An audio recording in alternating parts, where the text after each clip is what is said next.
कहानी है, ये है डेविड हिल्बर्ट की और अल्बर्ट आइंस्टाइन की।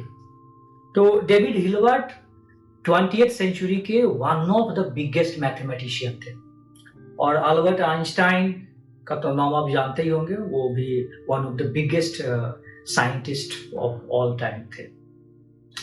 तो 1905 में आइंस्टाइन ने एक काफी शानदार पेपर लिखा था जिसपे उन्होंने बोला था कि ये स्पेस और टाइम है, हमको दोनों को साथ में समझने की कोशिश करना चाहिए। और वो पेपर बहुत ही पॉपुलर हुआ था और उसी पेपर से आपने इक्वेशन देखा होगा कहीं पे E=mc²।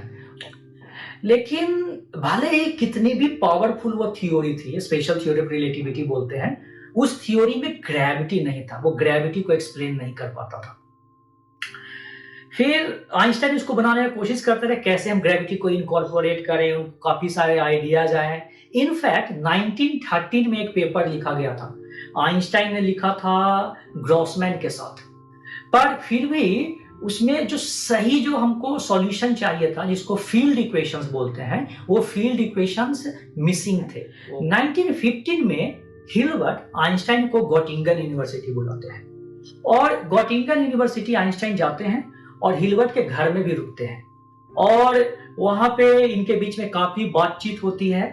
मजे की बात है कि हिल्बर्ट भी इंटरेस्टेड हो जाते हैं प्रॉब्लम में, मे भी वो पहले से भी इंटरेस्टेड थे पर अभी उनका इंटरेस्ट और भी बढ़ जाता है, तभी तो उन्होंने आइंस्टाइन को बुलाया भी और इनके बीच में इतना डिस्कशंस वगैरह भी चला।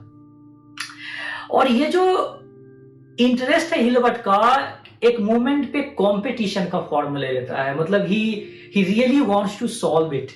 और आप देखिए कि एक तरफ आइंस्टाइन, दूसरे तरफ हिल्बर्ट, और दोनों लोग सॉल्व करने की कोशिश कर रहे हैं एक ही सवाल को, और इनके बीच में काफी डिस्कशंस वगैरह भी हुई है। तो नवंबर में जाकर के ये जो है रेस काफी इंटेंस हो जाता है, बड़े इंटरेस्टिंग तरह का रेस था, क्योंकि वो रेस भी कर रहे थे, कोलैबोरेट भी कर रहे थे, आपस में बातचीत भी कर रहे थे, इनके बीच में लेटर्स भी एक्सचेंज हो रहे थे।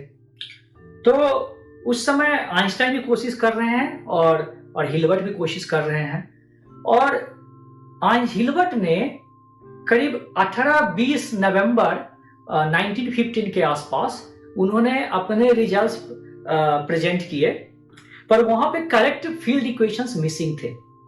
और फिर 25 नवंबर को 1915 को आइंस्टाइन ने रिजल्ट्स प्रोड्यूस किए और वहां पे करेक्ट फील्ड इक्वेशंस थे, मतलब आइंस्टाइन ने सॉल्व कर लिया। और ये जो काम था फाइनली 2 दिसंबर को पब्लिश हुआ, 2 दिसंबर 1915 को।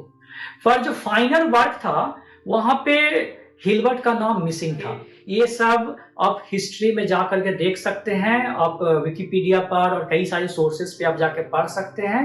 पर इवन दो उनके बीच में रेस था, ये देखने वाली बात है कि हिल्बर्ट ने जो final general theory of relativity बनी उसमें काफी इंपॉर्टेंट कंट्रीब्यूशन दिया। So this was a competition which was also a collaboration.